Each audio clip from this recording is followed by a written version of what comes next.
एक दिन मुझे मजबूरन गुफा वाले बाबा के पास जाना पड़ा, क्योंकि लॉकडाउन में मेरे पति की नौकरी चली गई तो हमारे घर के हालात बहुत ही खराब हो चुके थे।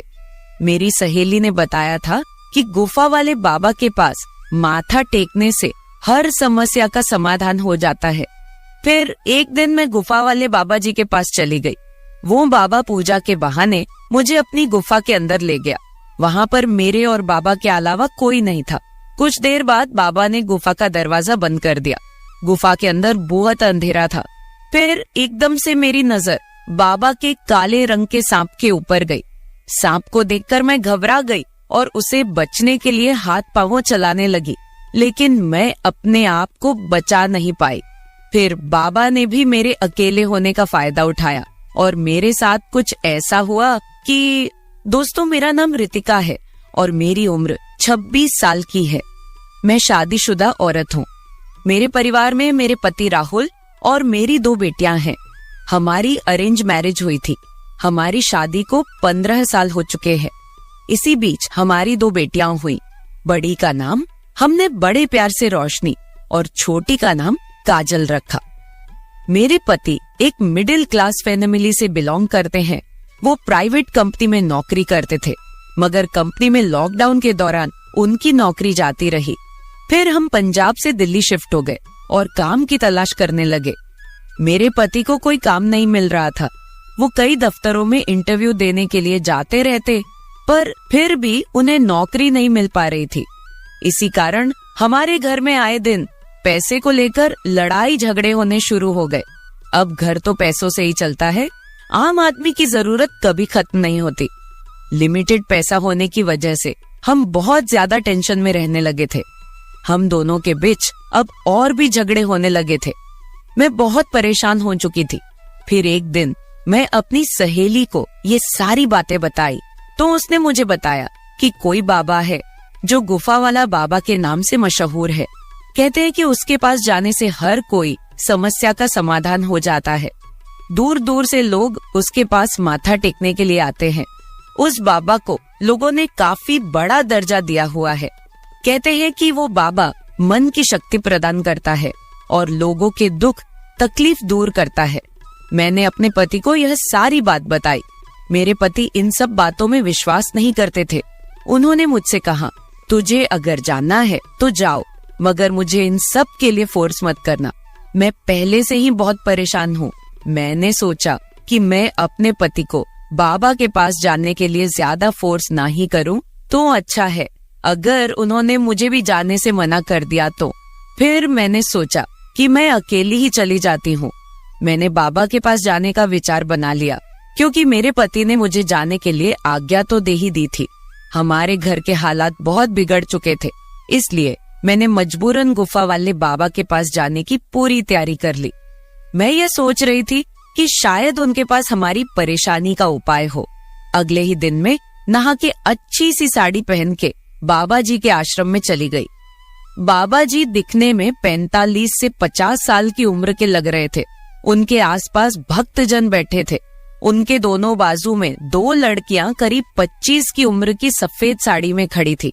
बाबा जी भगवान और शक्ति की बातें कर रहे थे। सत्संग खत्म होने के बाद सब लोग एक एक करके बाबा जी से मिलने जाने लगे। जब मैं उनके पास पहुंची तो वो मुस्कुराए और मुझे आशीर्वाद दिया और कहने लगे, पुत्री, तुम्हारे माथे की लकीर देख के लगता है कि तुम घोर कष्ट से गुजर रही हो। बताओ क्या कष्ट है? बाबा जी तेरा कष्ट दूर कर देंगे, कल्याण हो जाएगा। बाद में बाबा जी और लोगों को मिलने लगे और मुझे इंतजार करने को कहा। मैं साइड में बैठकर इंतजार कर रही थी। सबके जाने के बाद बाबा जी ने मुझे बुलावा भेजा तो मैं उनके पास गई। बाबा जी के साथ उनकी 2 सेविका भी थी जिन्होंने सफेद साड़ी पहन रखी थी।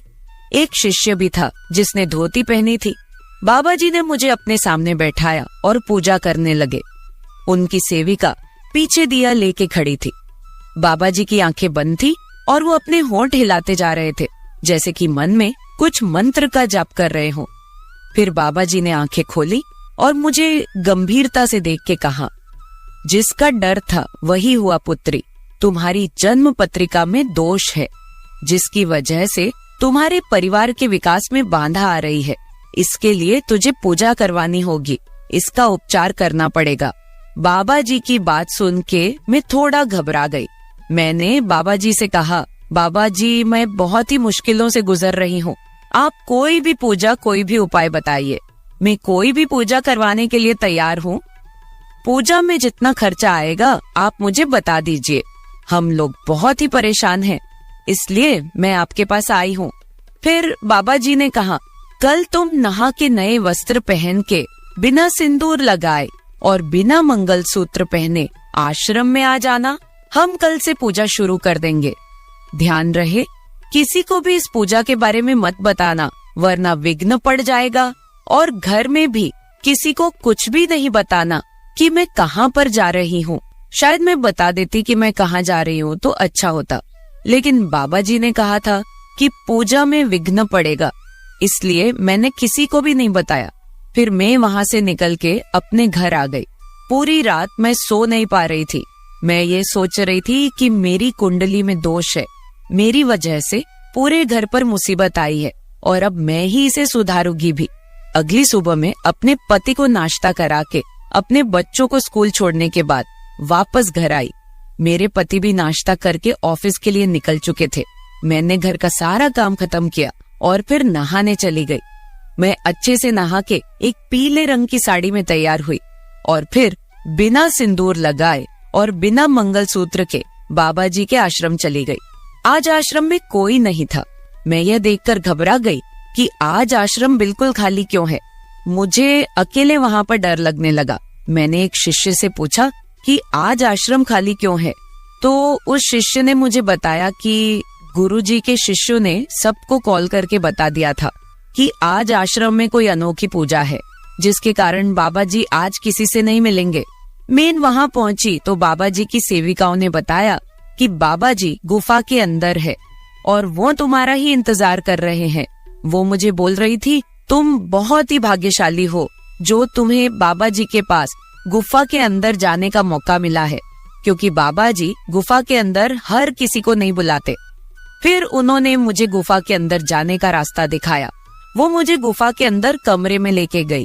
वहाँ अंदर एक बेड था और उस बेड के सामने वाली जगह में बाबा जी ने एक यज्ञ का वेदी खड़ा किया था।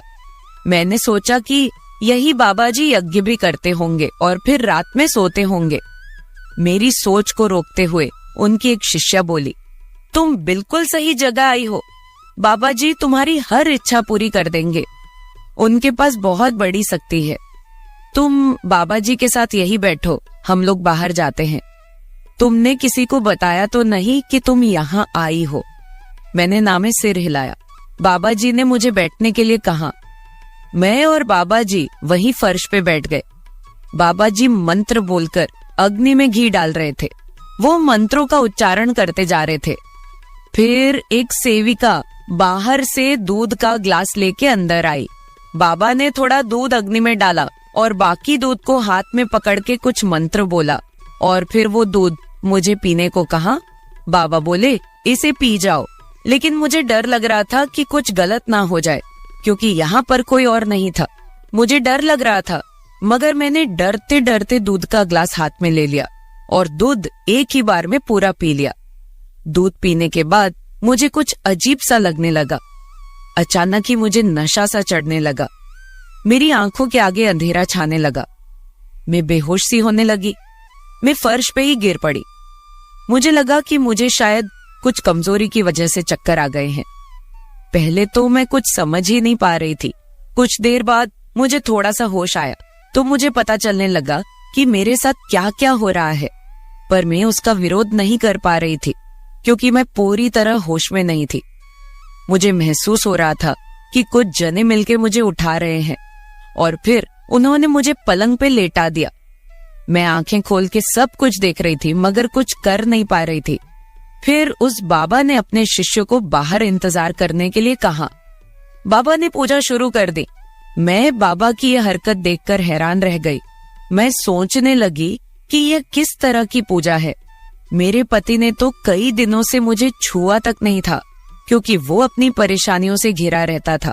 घर की परेशानियों को देखकर मैं तो खुद बहुत परेशान थी अगर मैं परेशान ना होती तो यहाँ फर्जी बाबा के पास पूजा कराने कभी ना आती। बाबा के पास आने से पहले मैंने सोचा था कि अगर एक पूजा कराने से हमारे घर में सुख समृद्धि आती है तो इसमें हर्जी क्या है। लेकिन मुझे नहीं पता था कि यह बाबा मेरे साथ ये हरकत करेगा। मैं बेहोशी की हालत में बाबा की तरफ देख रही थी। वो मुझे बोलते जा रहा था कि पुत्री, एकदम से शांत हो जाओ और पूजा करो। मैं तुम्हारी सब परेशानी दूर कर दूंगा। तुम्हारे घर को भी शुद्ध करना पड़ेगा। किसी दिन तुम्हारे घर पे जाकर घर को भी शुद्ध कर देंगे। लेकिन मुझे अब धीरे धीरे पता चल रहा था कि कुछ गलत हो रहा है।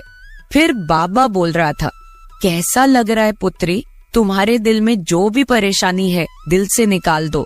फिर बाबा जोर जोर से मंत्र उच्चारण करने लगा।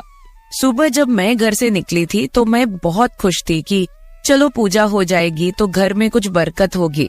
लेकिन मुझसे बहुत बड़ी भूल हो गई थी कि मैंने किसी को बताया नहीं यहाँ आने के बारे में। अब अगर मैं विरोध करती हूँ तो ये बाबा मुझे मरवा डालेंगे और किसी को कुछ पता भी नहीं चलेगा। मैं वहां से भागना चाहती थी मगर नशे की वजह से मैं कुछ भी कर नहीं पा रही थी। अब मुझे एहसास हो रहा था कि मैं जहां आकर कितनी बड़ी गलती कर दी है। यहाँ तो कुछ गलत काम होते हैं, बाबा तो लोगों की श्रद्धा के साथ खेलते हैं। मेरे दिमाग में बहुत सारी ऐसी बातें चल रही थी कि मैंने यहाँ आने की गलती क्यों की है। बाबा मुझे बोल रहे थे, शाबाश पुत्री, तुम बहुत अच्छे से पूजा में हिस्सा ले रही हो। तुम ऐसे ही पूजा करती रहो, मैं तुम्हारे घर की हर समस्या को दूर कर दूंगा। लेकिन मैं तो जान चुकी थी कि बाबा मेरी कौन सी समस्या दूर कर रहे हैं। मैं उसी दिन ठान लिया था कि मैं एक बार आश्रम से बाहर निकल गई तो मैं इस बाबा को नहीं छोड़ूंगी। मुझे अच्छे से पता चल गया था कि बाबा के डेरे में कौन से गलत काम होते हैं। अब मुझे बाबा के डेरे में होने वाली गलत हरकतों का भांडा फोड़ना था।